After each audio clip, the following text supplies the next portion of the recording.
And I know you're as anxious as I am to get into close action. But we must bring him right up beside us before we spring this trap. That will test our nerve. And discipline will count just as much as courage. The Age of Fighting Sail. Part 2. Life on a Ship of the Line. To the naked eye, an 18th century ship of the line, sails unfurled and billowing, seemed almost to float on the wind, its form both graceful and imposing. But beneath its elegant lines, this towering vessel was a fortress of wood and iron, an engine of war and an empire's pride, carrying the might of the Royal Navy to seas near and far. Among these ships, none loomed larger in reputation than HMS Victory, the flagship of the Royal Navy and a masterpiece of naval craftsmanship. The Victory herself was a spectacle. Painted in bold black and yellow stripes, her 3 towering masts cutting through the sky and her polished decks reflecting the glow of the rising sun. Laid down in 1759, her construction was delayed until 1778 by years of peacetime austerity. So for over a decade she lay moored, her hull a silent sentinel in Chatham. Yet this grand ship, with its maze of rigging and ornate stern, filled the onlooker with awe. Her design perfected to slip through the waves with remarkable speed for her size. She was built to be a flagship, a title she would earn time and again in battle. In 1771, young Horatio Nelson, then only a midshipman on the nearby Raisinab, gazed upon the Victory's stern with childlike wonderment, a hint of destiny etched in the quiet resolve of his young face. He could have scarcely imagined at that time that one day he would command that very ship, leading her to victory at the Battle of Trafalgar. For the officers, life aboard the Victory was very privileged, yet rigidly ordered.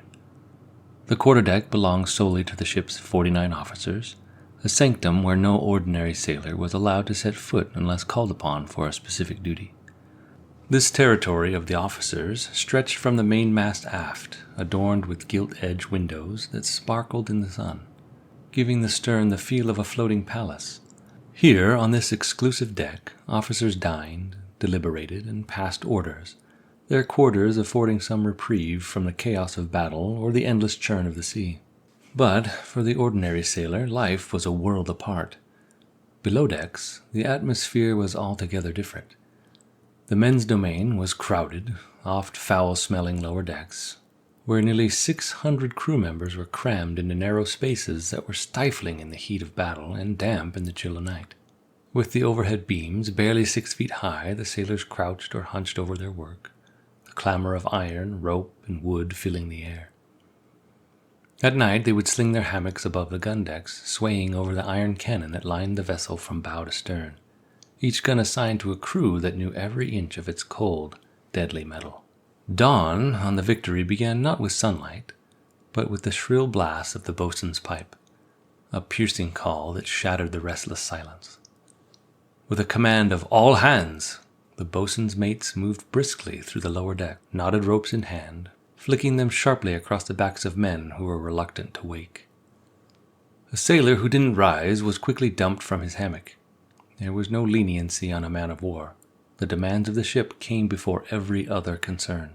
Once roused, the men lashed their hammocks with the precision drilled into them, binding the canvas into tight rolls and stowing them along the upper bulwarks.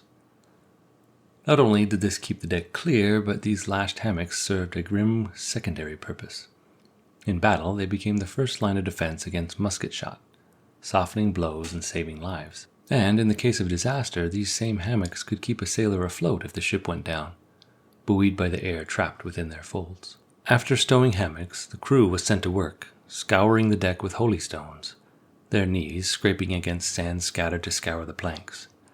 By 6 o'clock, the men ate their first meal, often a thin, bitter porridge known as burgoo, washed down with Scotch coffee, a scalding drink made from burnt biscuits dissolved in water.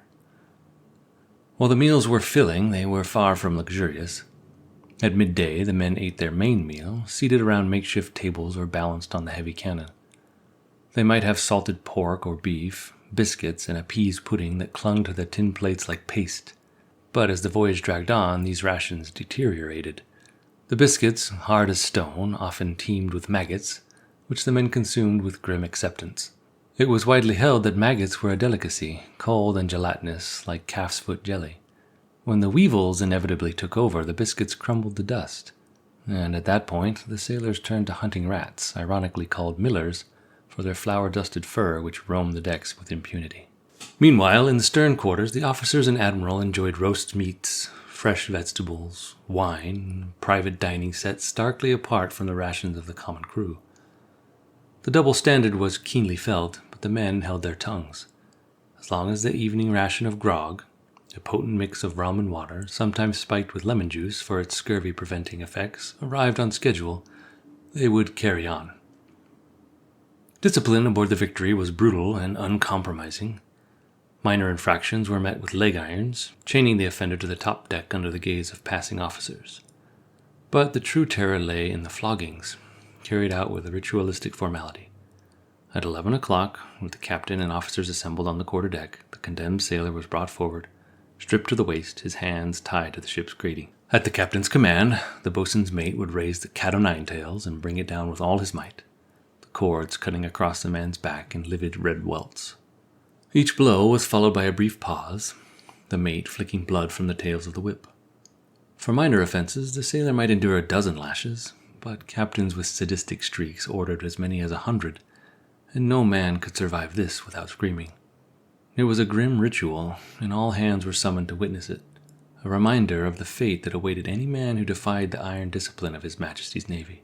Few, if any, volunteered for this life. Press gangs roamed port towns, hauling away able-bodied men and pressing them into service. Once aboard, these reluctant recruits were washed, deloused, and sorted by rank.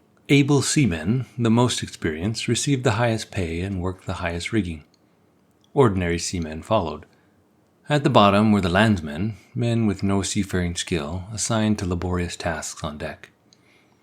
A small group known as the idlers were spared from standing watch. These included carpenters, surgeons, and sailmakers, each possessing a skill vital to the ship's operations. For these men, duty was unrelenting. The carpenter's crew labored to plug leaks, and the gunners meticulously secured the cannon. For any loose gun on a rolling deck could tear through wood, bone, and iron with unstoppable force. As the Victory sailed, the captain drilled his men relentlessly.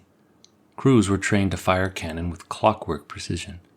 A well-trained gun crew could load and fire 3 times in 2 minutes, each round of cannonball or grape shot bringing deadly force to bear on an approaching enemy. They moved with purpose and confidence, knowing that in battle their lives depended on speed and precision. As Nelson's future band of brothers would one day discover, a ship of the line was no place for hesitation. In the coming battles, these war machines would clash with coordinated lines, their massive broadsides unleashing a rain of iron and fire.